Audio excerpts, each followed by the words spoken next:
We are going to get into it today with Sayer G, J-I. I suggest strongly you follow him on X. It is Sayer, S-A-Y-E-R, J-I-G-M-I. He's got a lot of, he's got a green med info page. He's got Sayer G Substack, which we're going to talk about as soon as we get here. And he has a book from 2020, Regenerate. He's part of the Disinformation Dozen who dared to ask questions from from on high, the people that knew all the answers. How dare he? And speaking of medical freedom, Peter Gillooly, the CEO of the wellness company TWC, is here. You can follow Peter at TWC_health. Also, Peter Gillooly, Gillooly.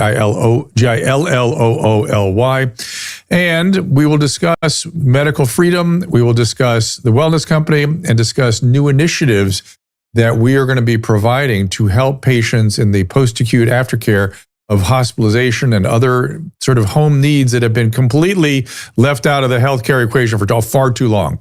All after this. Our laws as it pertains to substances are draconian and bizarre. The psychopaths start this way. He was an alcoholic because of social media and pornography, PTSD, love addiction, fentanyl and heroin. Ridiculous.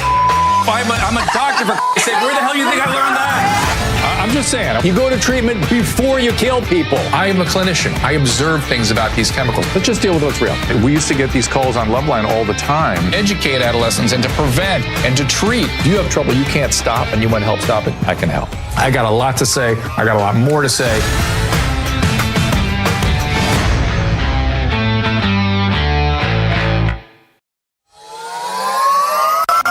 Camera.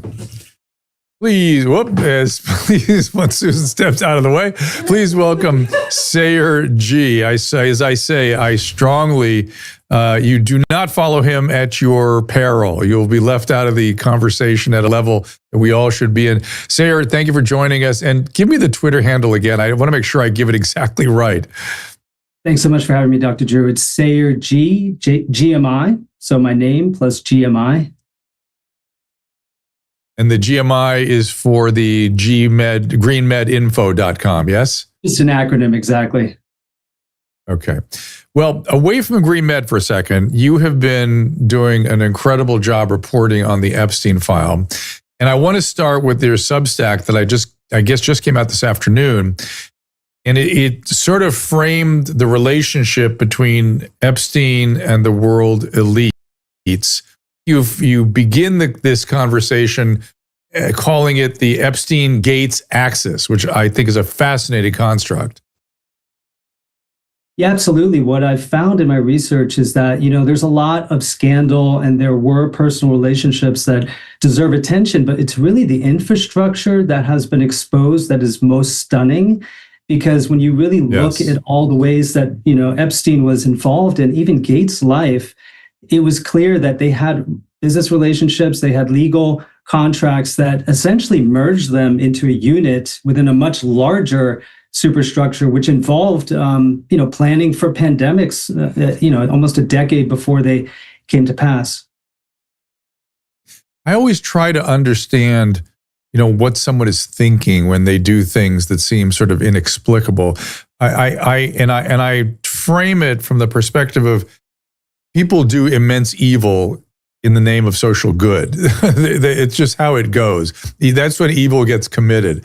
So what do you imagine, let's just stay on the Gates side of the equation, what do you imagine he was doing?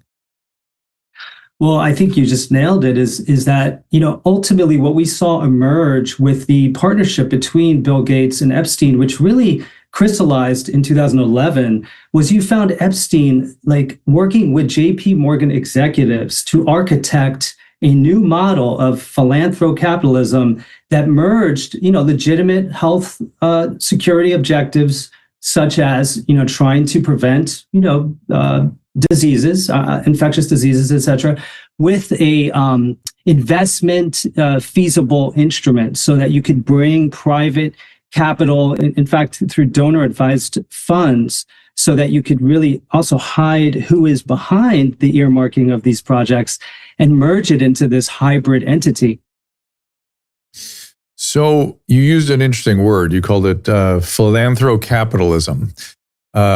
have we gone to? This is a really just a meta question with with our sort of more public awareness of NGOs and of some of the, let's just call them kindly, excesses of not-for-profits.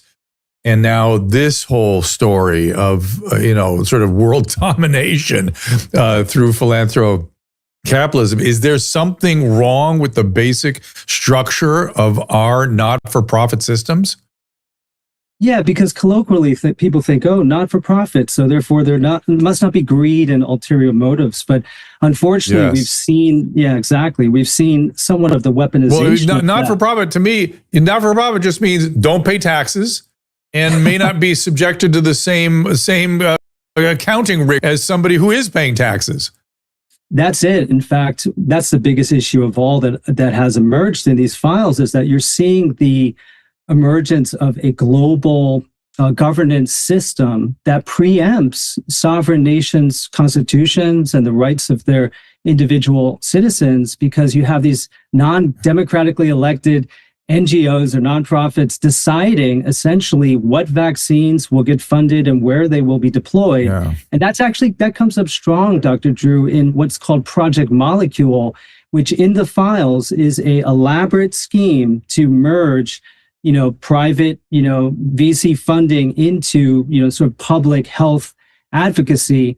And essentially, this is what Bill Gates and Epstein and JP Morgan architected in 2011. But it was actually 2012 when the Global Health Investment Fund was launched. And this was really, I believe, conceived in 2011 with this project. But it merged the Gates Foundation with JP Morgan and then the World Bank with their finance corporation. And it was really focused on developing vaccines to deploy in Afghanistan and Pakistan, along with surveillance systems, which involved actually military intelligence being shared with Epstein by one of the president of the International Peace Institute, that's Rod Larson. You've been living with this material for a while, as you've reported on it, and you say these things in a matter-of-fact way. For people who are just waking up to this is shocking. This is shocking. There's this dark underbelly that controls so much, and these are unelected officials running amok on their own. We have had no idea what they were doing. We have no say what they're doing, and it unites some of the scariest, as we have discovered during COVID, things like the public health system, which has a wrinkle in our Constitution where it operates under the constitutional radar. Just insane. And the what was the military what's the code? I want to say it has an acronym. What is it?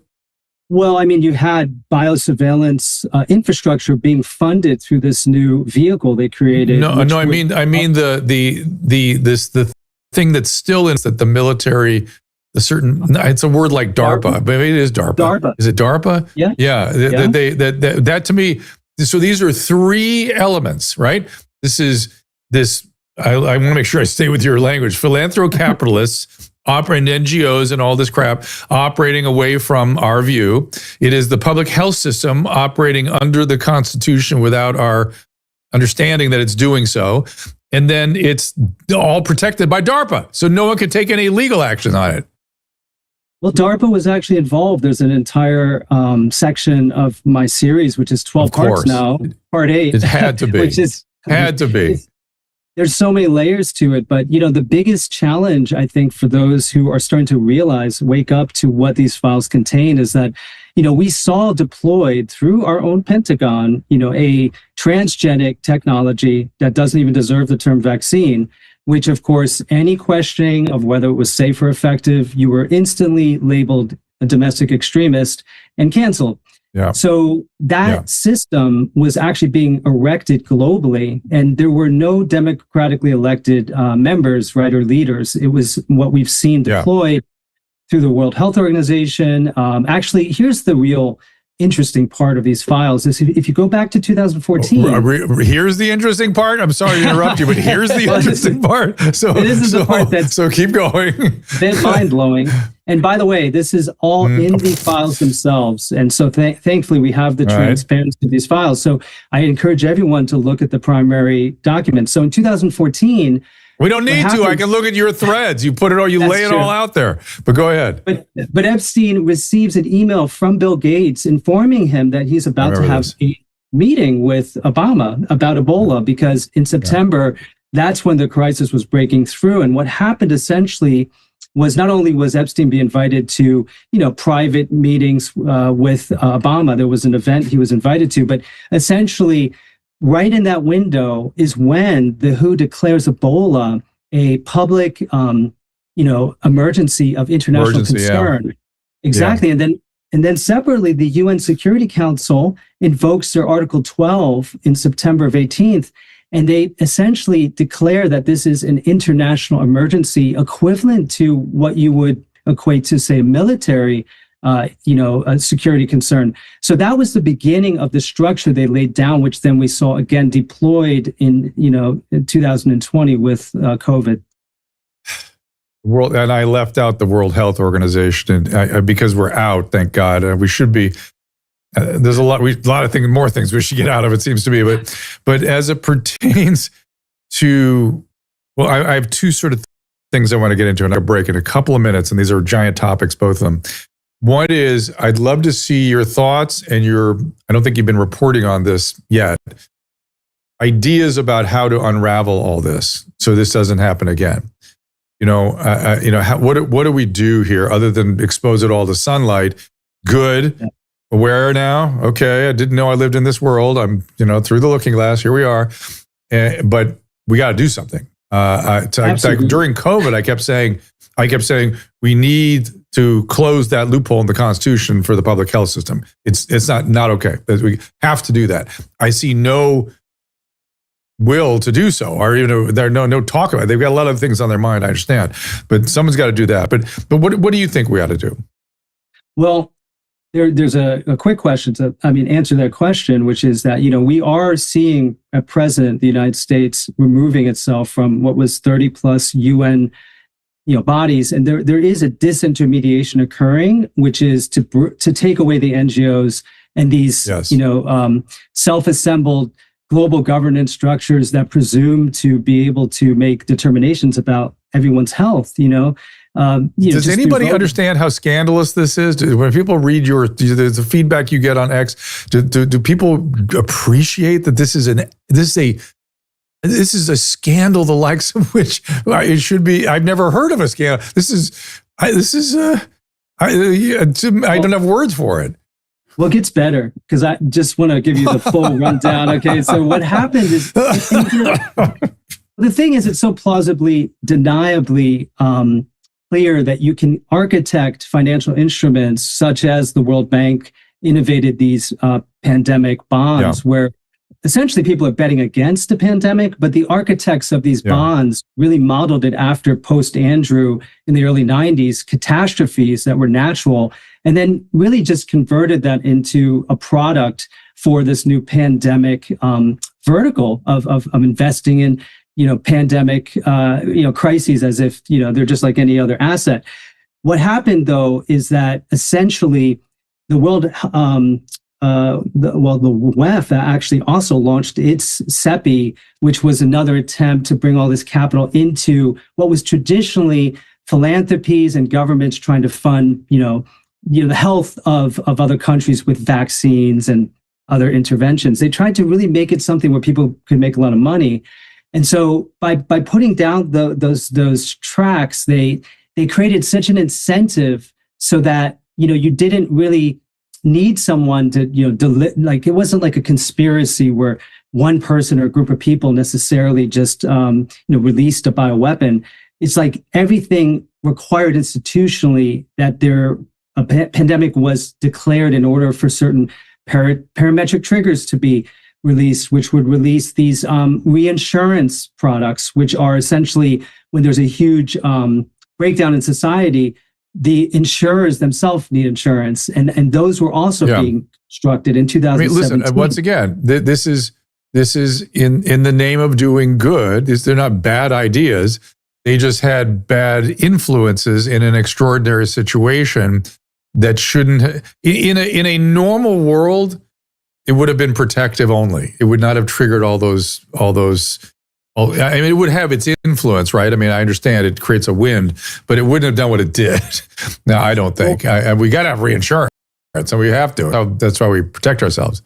Yeah, I think that's a generous reading. The problem, though, and I think this is clear to anybody who watched, the pandemic unfold, was in 2019 we had Event 201 in October of 2019, right, where they just did a complete simulation of everything that would then follow. Like it was a big script. No, don't get me wrong.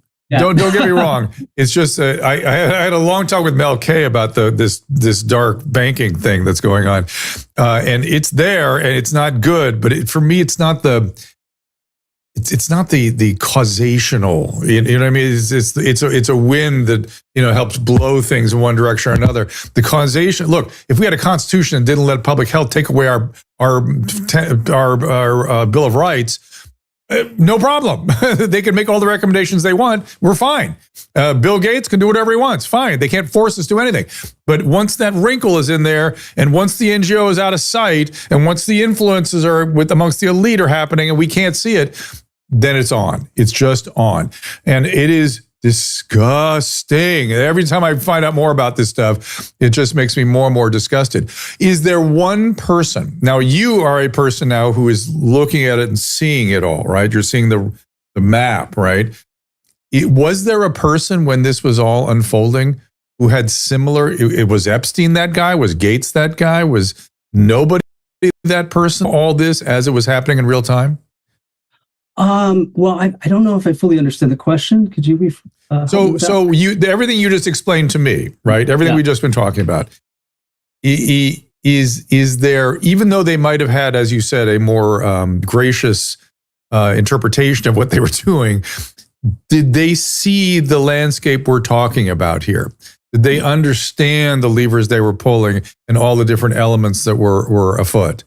I got it. Yeah, there are some very interesting emails. You may have seen some of them go viral on X, where there's discussion around conversations of what to do with poor people. And in the description, it is the context is that there was a discussion with Bill Gates. Now, we don't know exactly whether that happened or what the context actually was. But yeah, there are indications that there was, I believe, intent. There was deception. In fact, even the term deception comes up in some of the emails. So, I don't want to just give a free pass to those who are clearly, being. Well, I get what you're saying. Well, I get what you're saying. That wasn't what I was getting at. Really, it was. There's a clarity now that I have. That's why I'm so disgusted. Right? It's a clarity about all this that I just wonder if they were.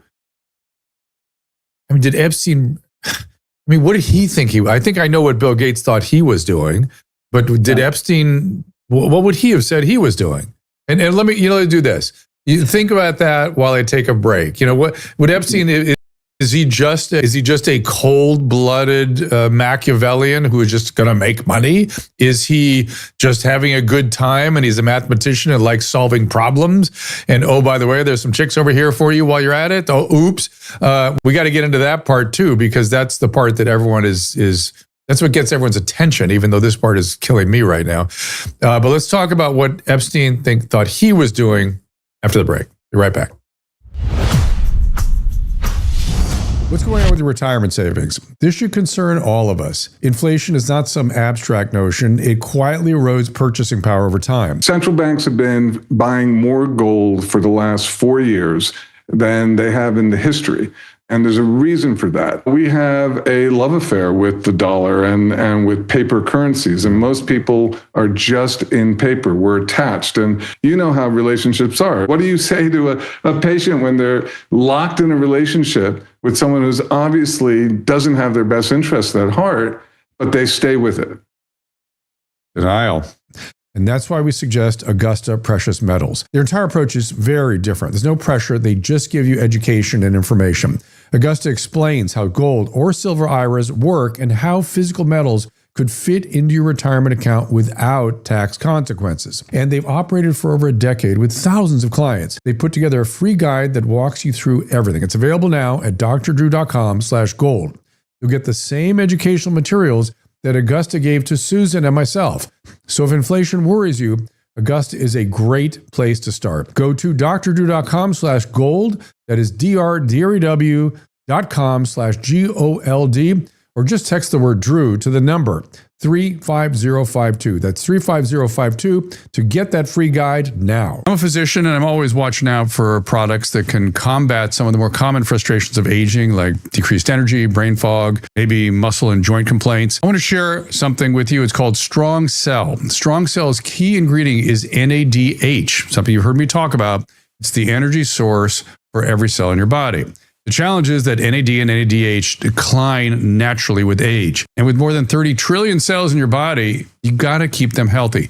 Healthier cells equals healthy you. Strong Cells become part of my daily routine. You might notice a difference: steadier energy, sharper mental clarity, better resiliency. But what stands out to me most is the company's focus on quality. They also use a proprietary delivery system to help the ingredients get where they're intended, to the cells. Supplements have to be absorbed and they have to get to the cells, and quality matters. If you want to feel more like your younger self, go to strongcell.com and use code DREW for 20% off.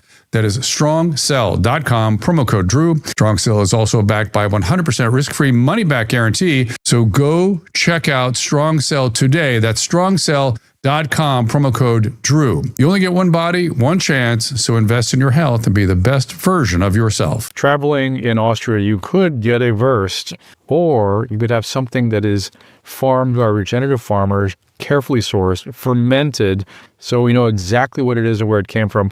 I don't know what's in here. I don't know where it came from. I mean, yeah, you're traveling. You want to try the local fare. As soon as I walk away from the stand, though, this is what I've got, and I'm going to stay with this. That's brilliant. And thank you, Drew.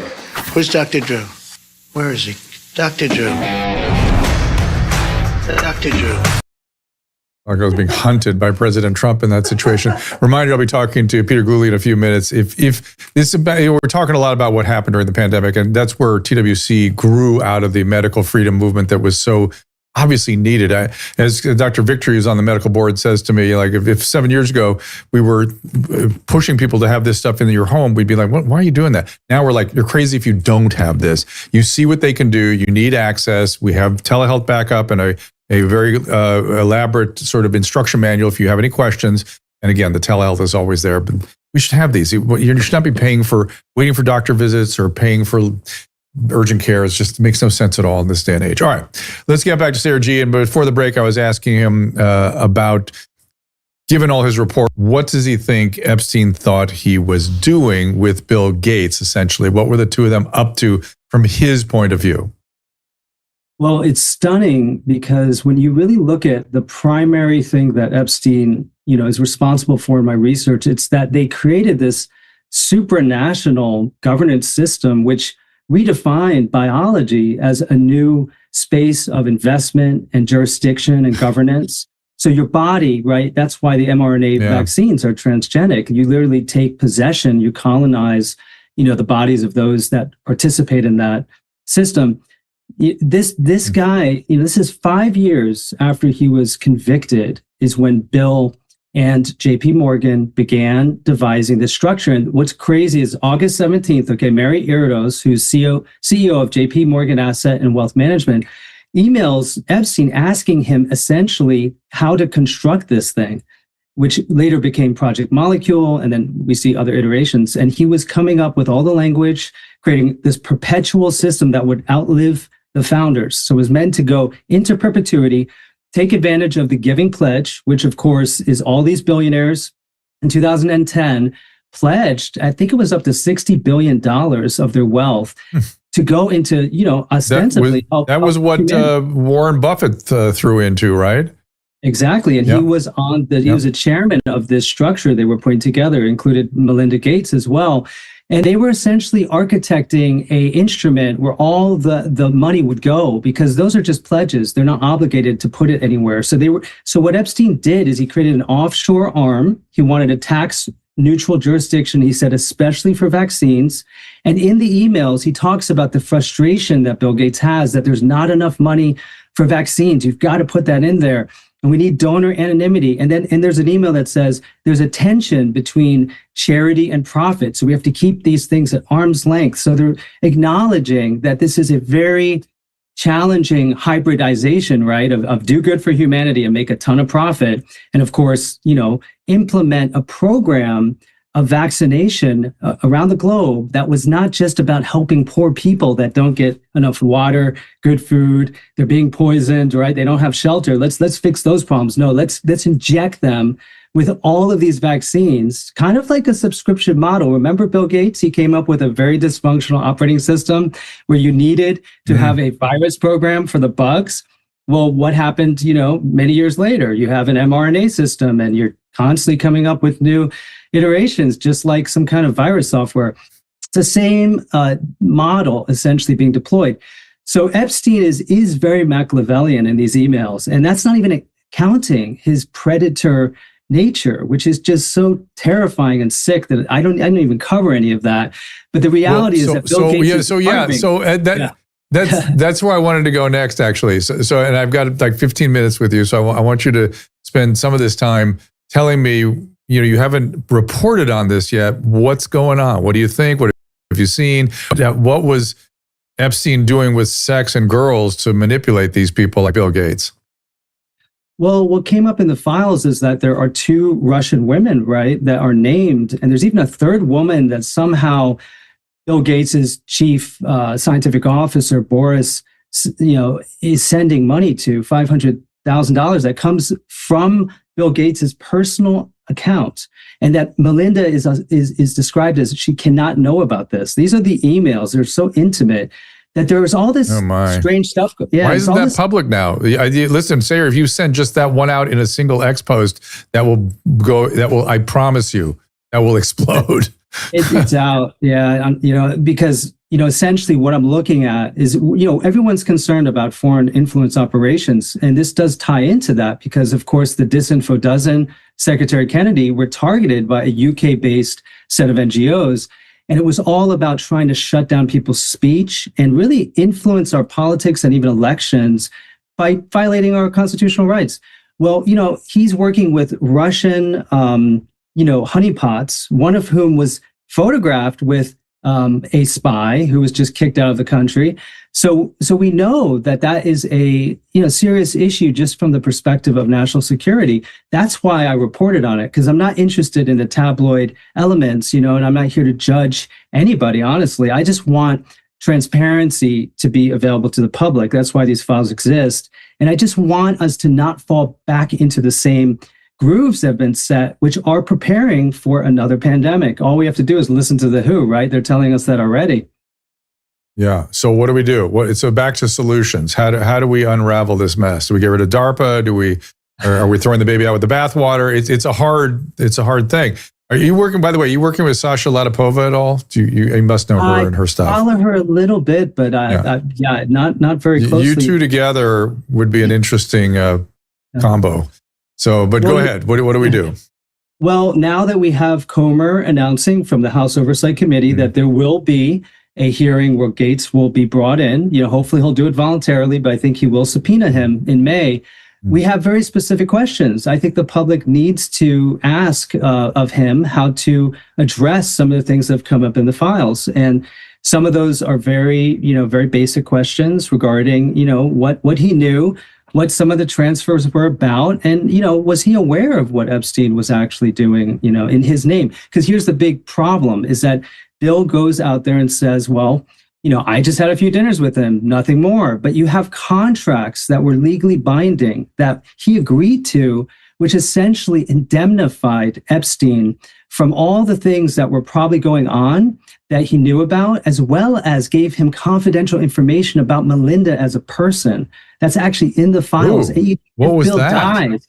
that's a contract that he signed because his chief scientific advisor, essentially, Epstein was given the equivalent of power of attorney over his scientific advisor, Boris, to do things on his behalf. God. Yeah. And that's a big deal. Wild.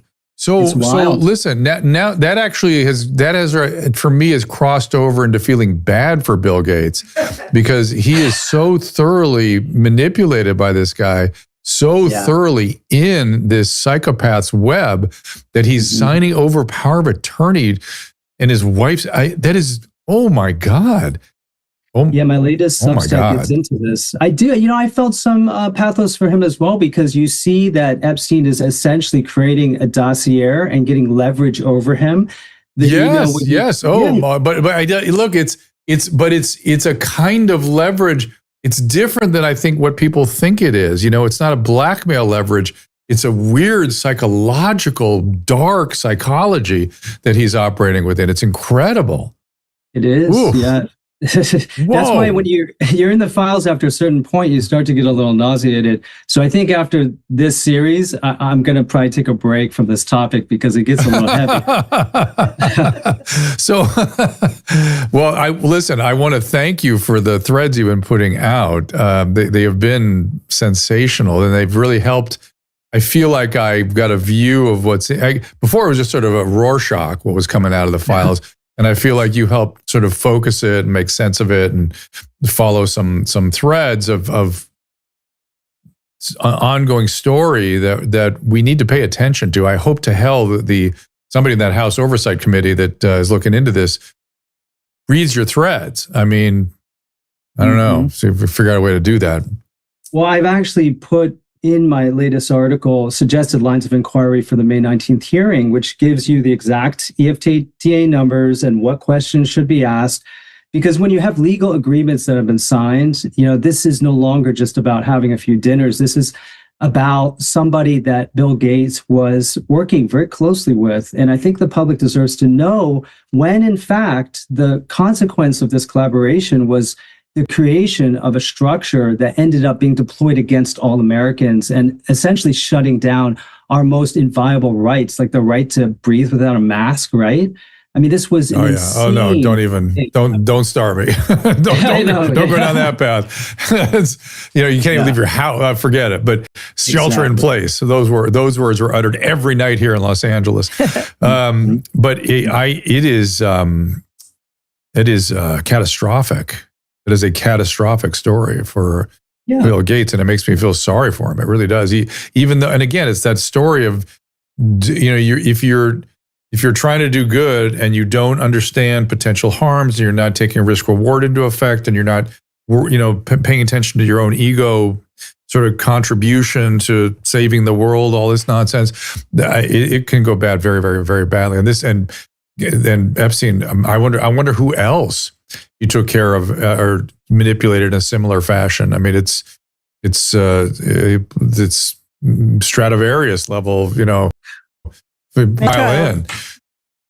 Well, remember in 2010 was really when Bill rehabilitated his image, like so many very wealthy and powerful figures have historically, from Rockefellers to anyone who eventually would have a philanthropic arm, right? So there was a lot really riding on him doing good for the world. And he made certain mistakes in his TEDx. He, clearly stated that if we do a really good job with vaccination, then we could help reduce population.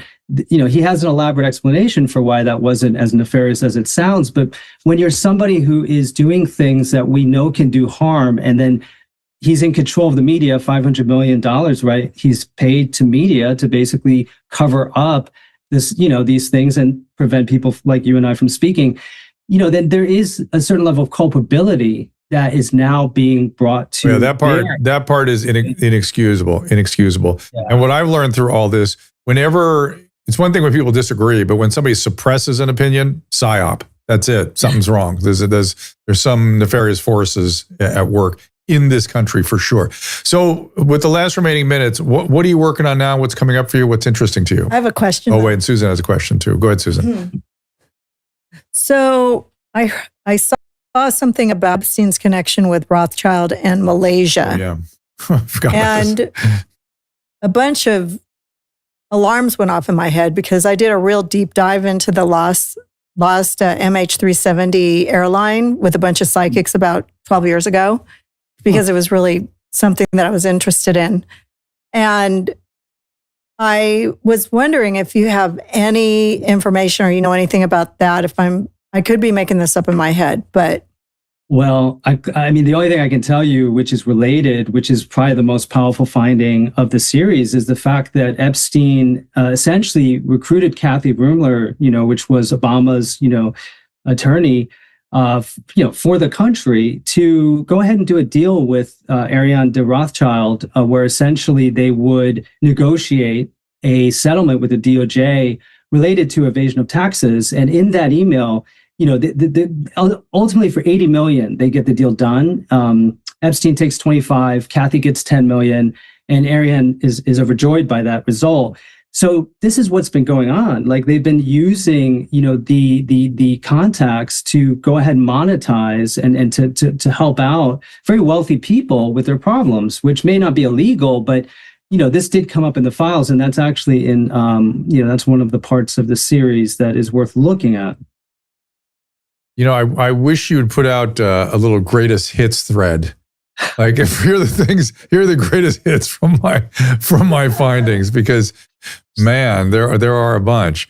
But I'll go back to my question. What are you working on now? What interests you? What do you got going forward? Well, it's interesting. My main advocacy is actually around natural health and helping people understand how to heal themselves, very much like you. And, I had a 5-year detour because, believe it or not, due to the narrative weaponization that was used against me and Bobby, in my case, they tried to arrest me. They had an arrest application in the UK last year in a jurisdiction that I'm not a party to because of my speech here in the United States with my Substack and my Instagram posts. That's what they cited as evidence that somehow I'm a danger and that I should be arrested. Now, that was declined by the judge it was given to, but the point is when they take these narratives and they launder them in other jurisdictions, it has profound effects on our constitutional rights. So I'm still trying my best to focus on delivering, good things for the world by providing them research on natural healing. We have 100,000 studies on my website that they tried to destroy. It's all about natural health. That's what I want to focus on, but we have to get through this window, which includes these incredible opportunities to have oversight and have hearings where Bill gets to testify and answer to some of these facts in the files. And I think that's exciting. But ultimately, I just want to be with my family. I just want to, just kind of enjoy life a little. But right now we have a lot of responsibility. You made the mistake of, now the access to the public is so democratized. You made the mistake of putting interesting material, important material out. Yeah. So you're in it now. But thank you for being a part of the Maha gang. I know you've appeared there on the media tours that they do on Wednesdays, and you've been a loud voice to try to make things better. That's all. Without ruling the world, my friend. Without taking over our basic constitutional privileges. Thank you. I have a lot of respect for you too. I know what you went through to help millions of people and face deplatforming and defamation, and look at you now. So I'm so happy that everyone is finally, rising back and stronger than ever with the truth. So thank you for your service too. Yeah, the truth. It is time for the truth to emerge. Truth was. You got to remember, we went through a period of maybe 12, 14 years where the truth was considered unimportant, or just another way of looking at things, right? That what was subjective and what was political was more important than the truth. And that's when I knew we got problems. And so I have steadfastly held that the pursuit of the truth is not just it is the important task. And in the meantime, protecting our free speech and protecting freedoms as we pursue truth, understanding that we can never get imperfect animal. We can only get to an approximation of the truth, but there is a thing called something like the truth that is very helpful for us to understand. So, and I feel like you are a part of that story now. You're part of getting the truth out as it pertains to Epstein, which looked like something was difficult to understand, and now I think I have a deeper insight. So I thank you for that. And don't go too far from Epstein. We need you. Thanks so much. Really appreciate it. All right. Talk to you soon. Thanks. All right. So next up, Peter Galuli is going to come on in here. He's the CEO of the Wellness Company. And as I said, you can go, is it twc.health? What's our call to action, everybody? DrDrew.com/TWC to get the emergency. And we have various kits out there. The Contagion kit is another favorite. I actually helped design the travel kit, which I love. We don't travel without it. Contagion kit I have right here. Actually, the kit I love the most is the Tamiflu in here. Influenza A, by the way, is alive and well right now, and it has been responding beautifully to Tamiflu. Bird flu respond a little bit to Tamiflu. There's some concern that bird flu may get out amongst us again. But the one I really like is the big boy. Where's the big? Oh, it's over there. I see it. It looks like a nuclear football. We'll come back with it. But in the meantime, we're taking a little break. Back with Peter Galuli after this. More of our audience is taking health and wellness into their own hands, and they're doing it with the Wellness Company. For a discount on the best-selling products and everything on their website, for that matter, go to DrDrew.com/TWC. The medical emergency kits are among the most popular items. There are 8 different kits, each depending on your individual needs. Inside, you'll find antibiotics, antivirals, antiparasitics, first aid, anti-nauseal, skin treatments, and a kids kit with EpiPen and one for travel. The advantage to having an emergency kit in the house is immediacy. You don't have to run to the urgent care and spend a ton of money for all that infrastructure or wait for the pharmacy to open or try to find a doctor. And then there's Ultimate Spike Detox Supplement with nattokinase, turmeric, and bromelain. It has helped the vaccine injured. And anyone who is concerned about cardiovascular issues caused by lingering spike from the virus or the shots, the Ultimate Spike Detox is for you. One of TWC's top sellers is a topical ivermectin cream. It treats inflammation of the skin, issues like rosacea. The Wellness Company is always innovating. So go to DrDrew.com/TWC to see what they have to offer and get a 10% discount there. The other day he looked at me and he goes, "Hey, the V-Shred's working." He likes it when I try to look good for him. You're nice. There's an excitement that comes with doing these kinds of workouts that kind of sustains you through the day. It's exhilarating. It's not working out hours in the gym. It's not running on a treadmill forever. It's not killing yourself with diet. These are all very reasonable recommendations. You just got to follow it. We're actually really genuinely very excited about what we're getting out of this. We like doing it together. We're both in on this, and it's been a real fun adventure. I don't know where we stop. In the first 2 weeks, I lost 5 pounds. So There you go. In your 20s, it's easy, right? We put on muscle easily. We're fit. We got tons of stamina. But as you get older, you may not be able to lose weight as quickly or as easily. You may not be able to put muscle on so easily. And joints and muscles sometimes start to hurt. And you may think or may have been told that there's nothing you can do about it other than taking more pills, eating more salads, or just spending endless hours at the gym.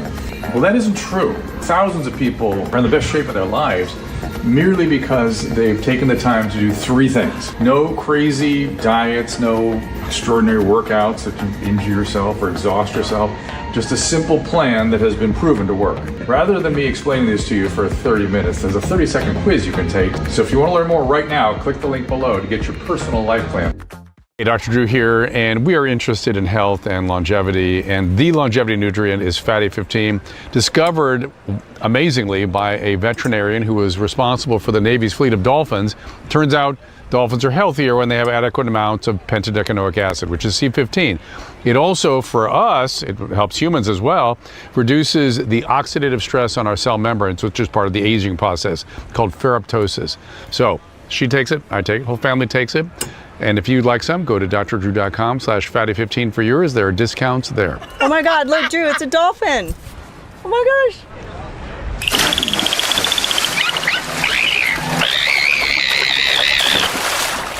Hey, Dr. Drew here, and even when we travel, we bring the new convenient fatty gummies. They're delicious, and they are portable, and they're great.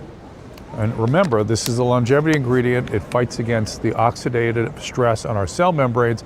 We call that process ferroptosis, discovered in dolphin research by Dr. Van Watson. And I'm taking this every day, even when I travel. It's Fatty 15. You're right, Susan. I wasn't aware that dolphins could fly, but this is the nuclear football I was talking about from the Wellness Company. It has everything we have available. And when Susan brought it over, she was was like, oh, we got to refill stuff because we use so much out of this particular kit. Peter Gillooly can be followed at TWC_health, also on X at Peter Gillooly, Gillooly. And Peter, it's a privilege having you. Thank you for joining us. Thanks for having me back, Drew. So where should we start? Do you want to talk about the wellness projects? Because I'm fascinated by all that. To me, that is such an important thing you guys have put your finger on, and I think we should be talking about it constantly, frankly. Well, maybe a good place to start is medical freedom, just coming off of kind of Sayre's conversation. It's, I think, kind of like the 6-year anniversary of medical freedom, really. I mean, it really only emerged as a cause in 2020. I think if you asked anybody prior to that, they would have no idea what you were talking about. But I think one of the big things that medical freedom still struggles with is what's its voice? What's its unifying philosophy that brings people together? Is it vaccines? Is it glyphosates? Like, what is it, right? And I think as we kind of go forward here and look under a MAHA RFK-led HHS, I think it's good that people step back and think about the longevity of this movement. What happens once Trump's out of the White House, right? How does this sustain and how does it grow? And we're really hoping that the Wellness Company can become a vessel of that. I mean, we offer a ton of educational products, and I would say that we're an education-first company. We want to give people choices.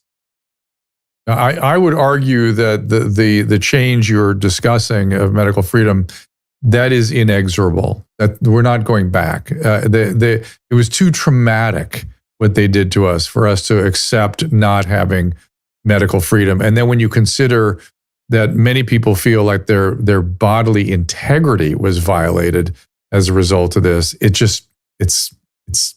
can't go back. We can't do that. As I was talking to Sayre, we got to find ways to make sure it never happens again. And I'm a little frustrated that I understand they're all very busy and there's a lot going on. They've accomplished a lot, but I'm frustrated that hasn't been more upfront, because it could happen tomorrow. And then what? Then what happens?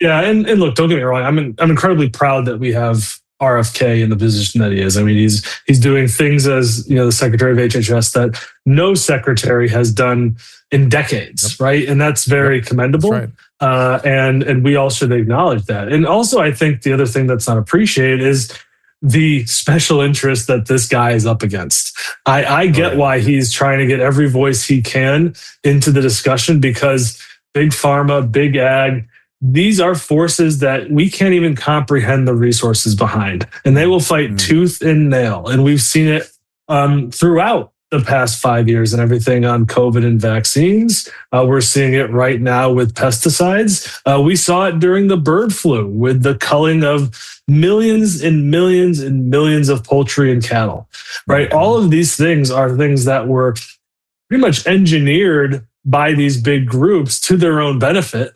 And a lot of the times, people don't even know. And I think when you think about something like culling of chickens, a lot of people would ask, well, Drew, what does that have to do with anything, right? Well, It's pretty important if you think about it, right? So the secret behind the bird flu was that if you're a farmer and you get chickens that are sick, you're not paid out by insurance or USDA programs if that chicken dies. The only way you're paid out is if you cull the entire flock. Now, the downside, if you're a scientifically oriented person, is that if you cull the entire flock, you will never get herd immunity by definition, because that's not how it works. That's profitable, right? The USDA will pay you per chicken culled. And look, if you're a big industrial operation, that's great. I mean, that's a cash payment right up front. You're going to be just fine. If you're a small farmer that's just trying to make ends meet from year to year, that can be devastating. It can take you years to get your flock or cattle back up to producing age, right? And it's these little things that are anti-scientific, and they're actually, they favor big business and the special interests. And again, it reminds me of the decision-making that went on during COVID that Francis Collins eventually admitted, which is we didn't think about it. We didn't give any consideration to what the adverse consequence would be of what we're doing. We just wanted to stop that thing. It's like the people like that should not be in our lives. That they should at least think about doing no harm. That should be a top of mind thought. And this is another one of those topics where they just harmed people, harmed animals, harmed businesses without giving it any real thought. But can you talk about wellness care? Are we able to talk about that? Absolutely. We were talking, Drew, a few months ago, and I thought it'd be maybe nice to remind you of this conversation. So, we were talking about kind of as in your medical practice, your personal practice. You said something that shocked me at the time. That was, that you have no idea, zero idea when one of your patients is checked into the ER. You have no idea what other doctors are saying to your patient. It's completely invisible to you unless the patient is actively doing outreach. And I think vice versa. The patients might ask, well, who's monitoring my health? Who's paying attention to this? And the answer is nobody. And I mean, that kind of stopped us in our tracks. I mean, it's kind of crazy to think in this age of information technology that we're so blind. And Peter, if you remember, it was me and McCullough going, we just have it used to be, but where that came from was the divide that they created between in-hospital, hospitalist care and outpatient care, where you were either one or the other. And if you're doing outpatient care, you hopefully find a hospitalist that communicates with you, and I do have good hospitalists I work with, but it's all after the fact. And when people go to a nursing home, to other subacute care, that's also obscure at a different level. And the reality is, I don't know if I've shared with you, we just went through this experience with a woman having very close to us who had a stroke. And when she announced, the day she got sick, she said, I got to go back to Poland to be with my family. And we said, we will take you. And that's why we were in Poland a couple weeks ago. But it took 4 months of getting her through the system and rehabilitated. And I had to supervise every step of the way. And we had some good services. We have good people working with us. But if I hadn't been there driving the ship and making decisions and pushing, she would still be laid up somewhere. She would not be in shape to get on a plane and go to Poland. She would not be with her family. And to me, that story is what wellness care is going to hopefully address. This part where people go into the system, elderly patients, they can't advocate for themselves if their family's not around. So tell us about what you're thinking. Yeah, and God bless that you were there. But I'd also like to point out, Drew, even if you weren't there, and say she did have a family member here, it's really hard in the families to navigate the health system. You're an expert, right? So I don't know how you expect the layperson that's also trying to make a living and take care of their sick parent to do the same and give that same high level of decision making. So look, wellness care really seeks to bridge that gap, right? It's a preventative care service. And, kind of as you've talked about before, we spend $1 trillion a year in the American budget on healthcare. 5% of that goes to preventative care. It's a travesty. Wellness care is one of those preventative care services. So wellness care really serves as that interlocking mechanism between all your doctors and all the care you're doing. So it is a Medicare covered service. So if you're in Medicare Part B and you have any sort of ongoing health conditions that you're managing, you're eligible. Sign up. You can get everything from monthly check-ins. We will assign a concierge care team directly to you with care pros, with RNs, and with doctors. They'll review all of your information. They will talk to you monthly or weekly to make sure that you understand your medicines, to make sure that you don't miss an appointment, to make sure that your doctors and specialists are all informed and all in the loop of what's going on. We will author a customized care plan. So we will have an hour-long conversation with you to really understand everything about your health, not just the meds you're taking, but we want to know lifestyle, diet, family support, sleep, everything that kind of makes you healthy, all these MAHA concepts that we're talking about, we want to know. And we'll devise a custom care plan and work with you month after month to see how we can have you adhere to that. There is a huge body of evidence that chronic care management, like this was what wellness care provides, reduces mortality and reduces hospitalization visits. And that's really what it's all about. Of course. It's really what it's all about. Of course it does. But what you don't have the perspective as I have, being a primary care provider for all these decades, that back in the 90s, I was saying primary care is being eviscerated. It's just being destroyed. They're systematically destroying primary care. And I remember probably 12 years ago, I was on Anderson Cooper. I used to do CNN all the time, and I was on Anderson Cooper's. He used to have this little round table, and Anderson there was, Anna Navarro was there, and they were asking me something about healthcare changes, and I said, well, you're going to, when the physician extender comes in, and they all went, physician extender? Oh my, what are you talking about? And I was like, oh, you're going to see a physician. You're not going to see doctors. They've made sure of that. And so they've left a big empty spot in primary care, particularly where you guys are trying to fill. So it really is doing, and why shouldn't it be done this way? I mean, we have so much more advanced information systems. You can do what primary care used to do. One person used to do it. You can do it as a system now better. And but somebody's got to do it. And I know Oz is hot on this, and that's why he's created the resources to be able to do it. And it's going to take some adjusting and trial and error and figure out how to do it right. But ultimately, I feel like this is going the opposite direction from what I've seen for the last 30 years. This is creating quality primary care in the new world, essentially. And it's very exciting for me. I got to tell you, I'm really hot on this project. Me too, Drew. I mean, that's so well put. And look, there's no incentives for the existing system to do this. Hospitals get paid based on hospitalizations. As you said, primary care is kind of on its last breath here, right? I would say for most Americans, your primary care doctor is whoever you see at the ER during your next check-in. Or it is a sorry, care.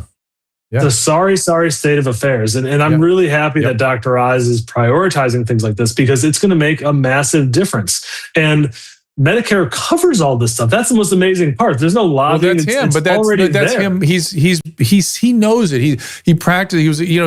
People don't remember, because I know Oz intimately, and he was the chairman of the Department of Cardiothoracic Surgery at Columbia Presbyterian Hospital. That's one of the most elite positions in the country. Interestingly, McCullough had the other one on the medical side, and so we're delighted to have him with us. But on the surgical side, this is the top of the heap. So he understands medicine. He has great judgment in these areas. He's just second to none. And so he looks at this, and he looks at it the way a fighter would look at it, and starts looking at where the weaknesses are and how we can sort of improve things. Yeah, it's a breath of fresh air. And I love also how he's incorporating all these other disciplines that matter, right? Like you should have a pharmacist that can do a medicine reconciliation. You should be able to talk to a nutritionist. All of these services are critically important, and you're never going to get that done with a doctor. Do in wellness care, do we have a way to get physical therapy involved? Because you're going to find that's going to be a pretty key piece of all this, because falls and pain and strengthening and all this, believe me, that's sort of one of the main issues that it gets people back in the hospital if we're not careful. Is that going to be part of the deal? 100%. We've actually been talking to Jillian Michaels about this very thing. And look, the thing that we need to keep in mind when it comes to physical therapy, for a lot of people, it might just start out with practicing sitting down and standing up. So we really need to listen. It almost always starts with that. And then it's walking to the bathroom, and then using the toilet, and having the right equipment to be able to navigate a toilet or a shower. I mean, people don't understand. Aging and illness catches people off guard. They've not been exposed to it. They don't understand what it is, and we can predict very reliably what your needs are going to be and how to meet them.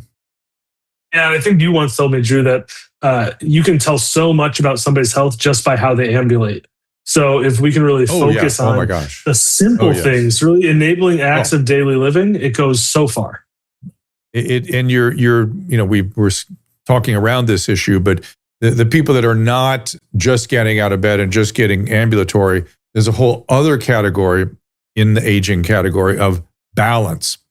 Balance is one of the key reasons they fall. No one is helping them with you got to train balance. You got to train gait. You have to do these things. And unfortunately, people don't find out about it until they're in a nursing home after a hip fracture. Yeah, and that's really the tragedy, right? So we really want to work with people across all kind of phases of health, not just the kind of traditional allopathic, although that is important, and just make sure that we have a very balanced and fair program that we can present to people and talk to them, make sure that they have someone to check in with. And I think that's also probably one of our kind of most shocking findings. And, we have several thousand patients now in our first 3 months of launching it. And some of the most shocking things is just how grateful a lot of people are to just have somebody that they can talk to. They don't feel like they're rushed off the phone. Give that 5 minutes with the doctors. Yes. Well, and I, one of our medical board members used wellness care for some of his post-surgical stuff. And he was saying that was the part that impressed him most, was he had the sense that the provider that was contacting him cared about his case, which people want. That's what they're desperate for out there. It really is. So we're really hoping this opens a new horizon to healthcare in the United States. And we're extremely excited to also kind of be able to show not only CMS, but the country what the benefits of this program are. Chronic care management has been around. It's existed legally since 2015, but something like 1 or 2% of eligible people even take advantage of it. And it's because of the misaligned incentives. So we're going direct to people. We want people to sign up directly. We set up a dedicated website at trywellnesscare.com, and we want people to come to us and sign up. Don't worry about getting a referral. You don't need any of that to do this program, and that's the beauty. Yes. Trywellnesscare.com. All right, we got this remaining minutes here. Is anything else you want to highlight as we sort of wrap things up? I didn't talk to you before and what you wanted to discuss. I had my own agenda, but we've achieved my agenda. What did you want to discuss, Peter? Well, I think we can take this a lot of places from here, Drew. We are actively working very hard on some new and exciting products this year. Obviously, weight loss remains a topic of big contention in the United States. I don't know if you've covered what kind of happened with HIMSS and then yesterday or the day before with the FDA letters going out. It's quite an interesting time we're looking at in the world of pharmacy and GLP-1 products. Is any of that affecting our tirzepatide product? No, and here's why. So what people don't understand about medications is that a drug does not need to be FDA approved for it to be prescribed, right? And in fact, people don't understand this. Most prescribed drugs are not FDA approved. Anything that's prescribed Peter, off-label. I actually got in a big fight with my co-host I have deep affection for when I was doing that nightly show on Fox here locally during COVID.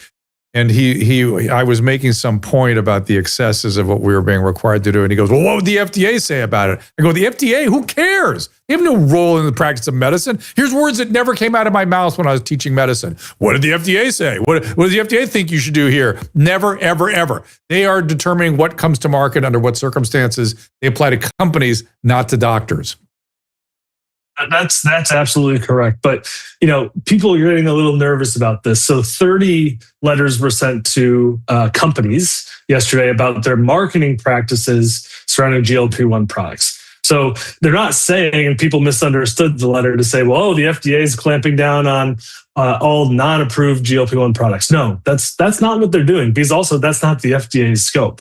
The FDA is saying you cannot legally claim that your GLP-1 product is, the generic equivalent to Zepbound or Mounjaro or any of these other, products by Eli and Lilly. Now, HIMSS, as you'll remember a couple of weeks ago, got in a lot of hot water about this and got sued by Novo Nordisk. They got sued because specifically on their ads at their big launch of their semaglutide pill, they had a little button that said, same active ingredient as Wegovy, right? You can't compare yourself as the same as a FDA-approved version of the drug. And even in our marketing of tirzepatide, people know what tirzepatide is. We don't need to explain that to them. We explain how ours is different, which is the administration route, right? We have a sublingual dissolvable tablet, right? So it works very differently than the approved subcutaneous version that's on the market. And we feel like that's a much more palatable route. And that's really what we focus on and why we want people to consider it. And then you've got I know you personally have been working very hard on peptide products. That's still peptides are kind of a black box for me. I'm trying to educate myself on them. But that's one of the areas I assume you're working very hard. Yeah, we are. And look, peptides, as you kind of said, it's sort of the Wild West still, right? Another SNAP FDA action that happened the other day, they approved 14 peptides now for 503A compounding, which is great. So peptides are on the market. These are things that they've deemed to be safe. Again, they're not approving you to make any claims because these are not FDA approved drugs, but they can be used in compounded medications. Really what we're working for, Drew, and this is probably a great topic to talk about in a couple months when it launches. We are working with a company that has IRB approval to do customized peptide stacks. It's not cheap. We're working on bringing the price down, but essentially they do a full blood test and a full urine test to get all your proteomics and your metabolites and really understand the signaling that's happening in your cells. And then they'll design a custom course of peptides that'll be taken twice a week over 6 months. And they have remarkable data on everything from longevity to mitochondrial function to cancer signaling. So there's very interesting applications here. You just need to be a little bit more strategic on it. Here's what I want you to do. I want you to please send me published data as it comes out so I can review it. And then when you're ready to talk about this publicly, please come back here and let's go deep. Let's get into it, because that sounds very exciting to me. And I want to be one of the patients in the study for sure, or just one of the patients, period. If we're going to advocate it, the things I advocate, I take. And so, I can be right there. I love stuff like this. It's a new era of supplements and being able to sort of adjust our biology in really interesting ways. Whenever people say I look younger than my age, I always think, it could be the stuff I've been working on this. Look at longevity product, which is another great product you guys have, which is an NR longevity product. Yeah, and you help formulate that. And longevity doesn't start when you're 60, and I think that's really important for people to remember, right? If you want to look like you're younger when you're in your 60s or 70s, you got to start in your 30s at least, right? And it's about daily application. There's no silver bullet. You can't just put some magic cream on your face and expect to look different overnight. It's routine. You can't really reverse. You can't really reverse things. What you can do is prevent the rate of change. At this point, at least. But listen, Peter, I've got to run here. I appreciate you being here. Did we run the cycle? I think we did. I'd love to also talk to you maybe another time about ivermectin and some of the studies that we're launching on that. Give them a tease. Well, we sell ivermectin and benzol. I know we've talked about it a lot, Drew. We had over 200 people respond to a survey who were using it off-label for cancer. And we have some very encouraging initial results. We have over 100 follow-ups, and we want to publish a paper on it. Great. We look forward to that as well. Peter, thank you so much. Thank you, Drew. And I'm sure, I hope you were all as impressed as you should be by Peter's smarts and dedication to this project. Wellness has been a privilege to be a part of, and he's one of the big reasons why, as well as our founder, Foster, who has just done an amazing job pulling this all together and being the driving force and the one that found Peter. And so we really appreciate the two of them creating this product. I think it's going to make a big difference for people, and that's the only goal. And again, we talked earlier about people making medical products without understanding the downside. We're very careful. We there's a team of physicians involved that are high quality who worry about this stuff and want to make sure we're only making decisions that help in the long term. So it's doctor.com/TWC for more information. Put up the guests here, Caleb. I believe we have, interesting tomorrow, Michael Malice going to be in studio with me. We've got some interesting, Rami Adeleke, I've been talking to him beforehand about organ harvesting, since that is, sort of a fallout of the Epstein files pandemonium.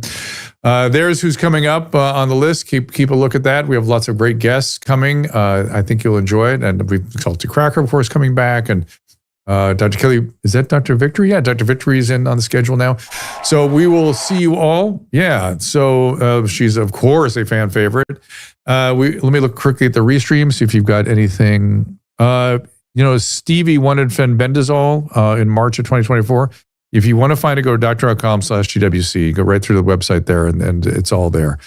Multi-stool DNA testing. Yeah, that's true. Imagine that. Okay, and I'm going to go to the rants real quick. I've been working with you guys. Aaron, thank you. Mr. Joka, take a look at your data and see what you're actually talking about, and we will go from there. It's interesting when you actually break it down at this point. Not saying that people shouldn't get vaccines; they of course should. They should do it with the discussion with their physician and make the best risk-reward decision possible. All right, we'll see you guys tomorrow at 2:00 right here. Ask Dr. Drew is produced by Caleb Nation and Susan Pinsky. Emily Barsh is our content producer. As a reminder, the discussions here are not a substitute for medical care, diagnosis, or treatment. This show is intended for educational and informational purposes only. I am a licensed physician, but I am not a replacement for your personal doctor, and I am not practicing medicine here. Always remember that our understanding of medicine and science is constantly evolving. Though my opinion is based on the information that is available to me today, some of the contents of this show could be outdated in the future. Be sure to check with trusted resources in case any of the information has been updated since this was published. If you or someone you know is in immediate danger, don't call me, call 911. If you're feeling hopeless or suicidal, call the National Suicide Prevention Lifeline at 800-273-8255. You can find more of my recommended organizations and helpful resources at drdrew.com/help.